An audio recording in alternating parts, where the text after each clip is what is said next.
যিবিলাক কিছুমান ল'ৰা আছে যিবিলাক ল'ৰা বিপদগামী হৈছে এই ল'ৰাবিলাকক আমি মূল সুঁতিলৈ ঘূৰাই আনিব লাগিব, ভাল কৰিবলৈ চেষ্টা কৰিব লাগিব। আৰু যিবিলাকে খোৱা আৰম্ভ কৰিছে সেইসকলৰ বিষয়ে আমি ক'ম, আমাৰ আৰক্ষী বিষয়া মহোদয়ে ক'ব।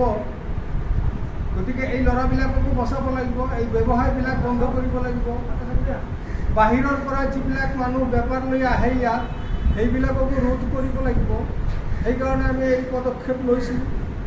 এই পদক্ষেপত আমাৰ ৰাইজ আমাৰ সহযোগী হৈছে, ৰাইজে সঁহাৰি জনাইছে আৰু প্ৰশাসনিক বিষয়াসকলতো ইয়াত সঁহাৰি জনাইছে, সহযোগিতা তেখেতসকলৰ আছেই। তেখেতসকলৰ খুব ইচ্ছা আছে যাতে এইবিলাক বস্তু বন্ধ হয়।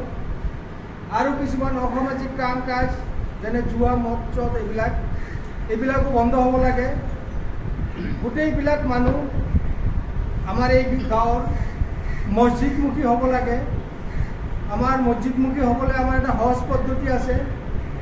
40 দিনৰ জমাতত গ'লে সেই মানুহ নমাজত অভ্যস্ত হৈ যায় আৰু পিছত নমাজ এৰিব নোৱাৰে। যেনেকৈ নেশাজাতীয় দ্ৰব্য খোৱাৰ পিছত নেশাজাতীয় দ্ৰব্য এৰিব নোৱাৰে, আমাৰ জমাতৰ ব্যৱস্থাটো এইটো হজৰত মুহাম্মদ সাল্লাল্লাহু আলাইহি সাল্লামে কৰি গৈছে। কোনোবা মানুহ যদি 40 দিনৰ কাৰণে জমাতত যায়, জমাতত ৰেগুলাৰলি 40 দিনলৈকে নামাজ পঢ়ে, সেই মানুহ নামাজমুখী হৈ যায়, ধৰ্মাৱলম্বী হৈ যায়, ইছলাম ধৰ্মৰ সকলো নিয়ম নীতি মানি চলে।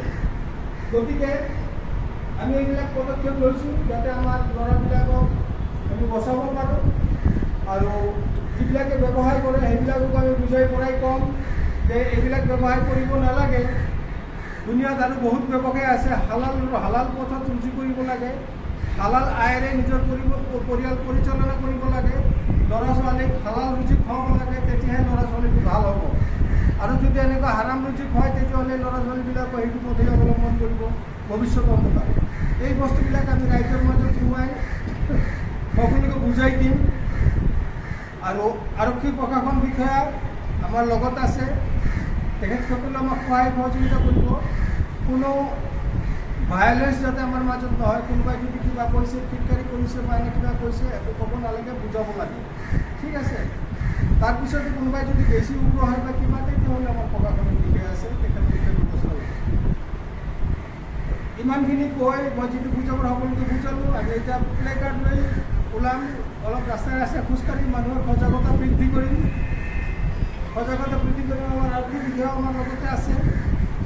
এতিয়া আমাৰ আৰক্ষী বিষয়া মহোদয়ে দুই এষাৰ ক'ব আপোনালোকৰ উদ্দেশ্যে, এইটো শুনি পেলাই আমি এই প্লে কাৰ্ড লৈ পেলাই আনিব ওলাম।